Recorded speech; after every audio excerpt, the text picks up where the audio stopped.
Hi guys. Welcome to my YouTube channel. Today we going to learn how to save Word files in PDF format. First of all, open a new blank document in your Microsoft Word.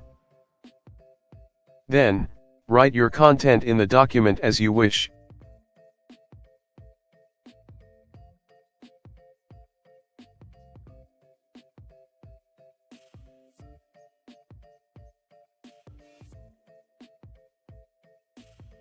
Once done writing your content, go to the left corner of the page and choose File.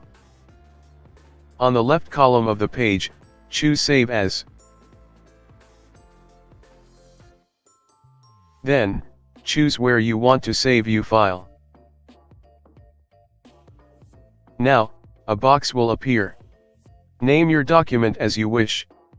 Below that, choose PDF as the file type.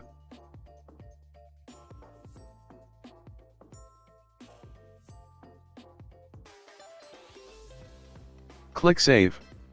And, that's it. Your PDF file is now ready.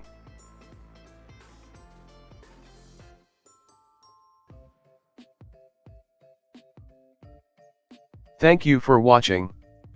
Please like, share and subscribe for more informative videos. Till then, see you.